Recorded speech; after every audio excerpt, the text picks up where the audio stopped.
India में cigarette, alcohol, tobacco, magical remedies या बाकी सारी चीज़ों को बैन कराने में कहीं ना कहीं लॉयर्स का हाथ रहता ही है।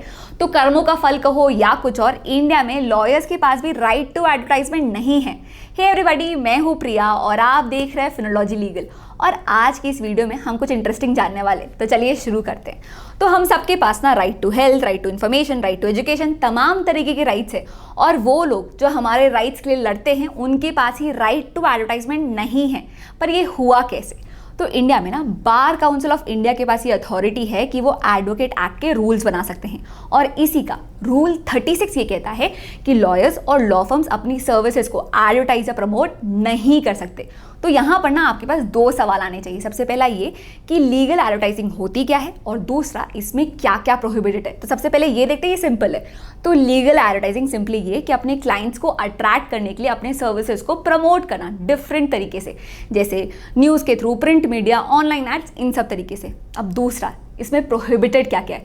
तो क्लियरली 3 चीज़ें प्रोहिबिटेड है। सबसे पहला ये कि लॉयर्स और लॉ फर्म्स इनडायरेक्टली या डायरेक्टली किसी भी तरीके से अपनी सर्विसेज को प्रमोट नहीं कर सकते, एडवर्टाइज नहीं कर सकते। दूसरा ये कि अगर कोई एडवोकेट किसी केस में इन्वॉल्व है तो उस केस को लेके न्यूज़पेपर में वो अपनी फोटोग्राफ के साथ कोई इंस्पायरिंग कमेंट नहीं दे सकता।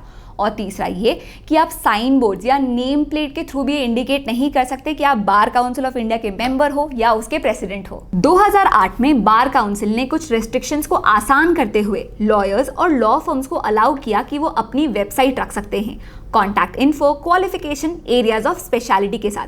पर बार काउंसिल क्यों अलाउ नहीं करता लीगल सर्विसेज का एडवर्टाइजमेंट? क्योंकि लीगल प्रोफेशन कोई ट्रेड या बिजनेस नहीं बल्कि एक नोबल प्रोफेशन है और मेन फोकस क्लाइंट को जस्टिस दिलाना होना चाहिए। एडवर्टाइजिंग अलाउ करने से लॉयर्स के बीच में अनहेल्दी कंपटीशन रहेगा, जिसमें हो सकता है कि अनफेयर प्रैक्टिसेस हो। एडवर्टाइजिंग एक्सपेंडिचर की वजह से इनअप्रोप्रिएट फी हाइक भी हो सकती है। बड़े लॉ फर्म्स छोटे फर्म्स को एक्सप्लॉइट कर सकते हैं एडवर्टाइजिंग पे ज़्यादा पैसे खर्च करके। और इन सब कारणों की वजह से लीगल सर्विसेज की एडवर्टाइजमेंट अलाउड नहीं है। अगर हम बाकी कंट्रीज से कंपेयर करें ना तो थोड़ा सिचुएशन अलग है। जैसे पहले यूएस में भी लीगल एडवर्टाइजमेंट पूरी तरीके से प्रोहिबिटेड था, फिर उस रूल को थोड़ा रिलैक्स किया गया और अब लीगल एडवर्टाइजमेंट एथिक्स और ऑब्लिगेशन को फॉलो करते हुए लॉयर्स एडवर्टाइजमेंट कर सकते हैं। पर कुछ चीज़ें अभी भी नहीं कर सकते, जैसे कि आप अपने आप को किसी भी फील्ड का एक्सपर्ट नहीं क्लेम कर सकते हैं, फॉल्स या मिसलीडिंग इन्फॉर्मेशन नहीं दे सकते हैं कस्टमर्स को अट्रैक्ट करने के लिए। आपको पता है यूएस में कुछ लॉयर्स $1000 पर आवर तक का कमाते हैं। क्यों? क्योंकि यूएस लार्जेस्ट इकोनॉमी है और बहुत सारी लार्ज स्केल कंपनीज भी लिस्टेड है। पर आप इंडिया में बैठे बैठे भी यूएस के मार्केट में इन्वेस्ट कर सकते हैं वेस्टेड ऐप के थ्रू। वेस्टेड एक ऐसा ऐप है जो इंडियंस को यूएस में इन्वेस्ट करने का मौका देता है, जैसे अमेजॉन, नेटफ्लिक्स, गूगल, माइक्रोसॉफ्ट, ये सारी कंपनीज। प्लस बहुत सारे एडवांटेजेस भी है, जैसे 0 अकाउंट ओपनिंग फीस, 0% कमीशन, और अपने पोर्टफोलियो को आप ग्लोबली डाइवर्सिफाई भी कर सकते हैं। तो नीचे डिस्क्रिप्शन पे लिंक दी गई है, अगर आप उससे अपना अकाउंट खुलवाते हैं और फिर उसे फंड करते हैं तो आपको $10 भी मिलेंगे।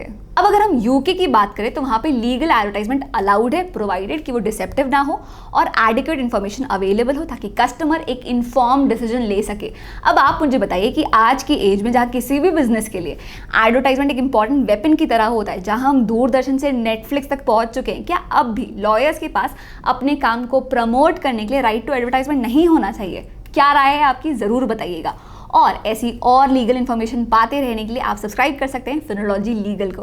That's it for now, see you in the next class, bye bye.